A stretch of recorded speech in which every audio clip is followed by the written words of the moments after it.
Hello बच्चों, let's read the following question. A large plain sheet of charge having a surface charge density of 5 into 10 raised to power minus 6 coulomb per meter square lies in xy plane.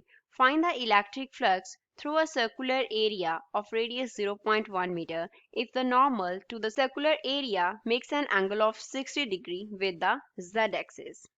Question में हमें एक large plane sheet of charge दिया गया है जिसका surface charge density हमें provided है, उसको एक्स वाई प्लेन में रखा गया है। हमें क्या करना है, 0.1 मीटर के सर्कुलर जो रेडियस है 0.1 मीटर का जो रेडियस है उसके सर्कुलर एरिया के थ्रू हमें इलेक्ट्रिक फ्लक्स जो है वो फाइंड आउट करना है। जो एंगल है सर्कुलर एरिया के नॉर्मल का वो जेड एक्सिस के साथ 60 डिग्री के इक्वल है। So first of all, we will talk about the key concept used in the question. इस क्वेश्चन में क्या की कॉन्सेप्ट यूज हो रहा है, तो यहाँ पे हम इलेक्ट्रिक फ्लक्स के रिलेशन की बात करेंगे।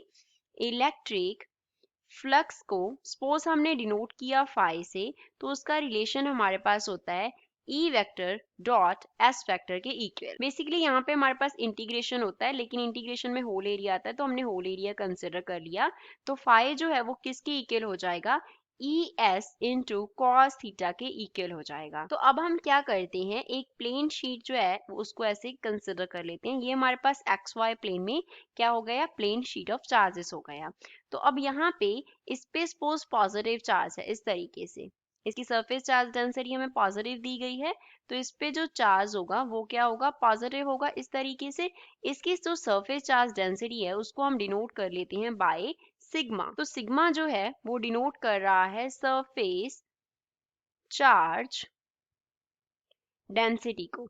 और अगर हमारे पास प्लेन शीट ऑफ चार्ज हो तो उसकी वजह से जो इलेक्ट्रिक फील्ड है ई, उसका क्या रिलेशन होता है, सिग्मा अपॉन 2 एप्सिलॉन नॉट के इलेक्ट्रिक फील्ड इक्वल होता है।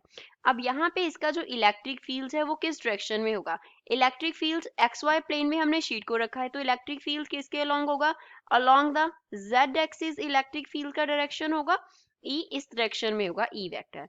तो जो एरिया वेक्टर है उसका एंगल इस डायरेक्शन में बन रहा है। एरिया वेक्टर को हमने एस वेक्टर से डिनोट किया है, तो एस वेक्टर का जो एंगल है वो कितना है, जेड एक्सिस के साथ 60 डिग्री है। यहाँ पे कोई सपोज हमारे पास एरिया है, पहले हम सर्कुलर एरिया बना लेते हैं इस तरीके से। उसका जो सरफेस वेक्टर है, एरिया वेक्टर है, वो एस वेक्टर इस तरीके से जेड एक्सिस के साथ कितना एंगल बना रहा है, 60 डिग्री का एंगल बना रहा है। तो फ्लक्स होगा जो फाई वो किसके इक्वल होगा, phi will be equals to E into S into हमारे पास cos कितना आ जाएगा, cos of 60 डिग्री। अब इलेक्ट्रिक फील्ड का जो रिलेशन है वो हमारे पास किसके इक्वल है, that is equals to sigma upon 2 into epsilon not के इक्वल है।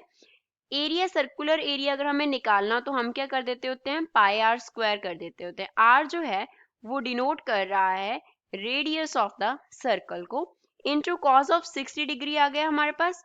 cos 60 डिग्री का जो वैल्यू है वो कितना होता है, cos 60 डिग्री इक्वल होता है 1/2 के। अब हमारे पास गिवन क्या है, given the value of surface charge density sigma is equals to 5 into 10 raised to power minus 6 and units क्या है, coulomb per metre square, and radius R का वैल्यू कितना है, 0.1 मीटर गिवन है। एप्सिलॉन नॉट का value 8.854 into 10 raise to power minus 12 होता है, and इसके अगर हम यूनिट्स की बात करें तो वो क्या होते हैं, पर न्यूटन कूलम स्क्वायर पर मीटर स्क्वायर होते हैं। पाई की जगह पे हम 3.14 सब्स्टिट्यूट कर देंगे तो फ्लक्स फाई जो है वो इक्वल आ गया sigma, that is 5 into 10 raised to power minus 6 into pi, that is 3.14 into r का स्क्वायर है तो 0.1 का स्क्वायर हो गया, अपॉन में हमारे पास क्या आ गया, 2 आ गया पहले, तो एप्सिलॉन नॉट की जगह पे 8.854 multiply by 10 raise to power minus 12 multiply by 2, ये आ गया cos 60 डिग्री के फैक्टर की वजह से, क्योंकि उसका वैल्यू होता है 1/2।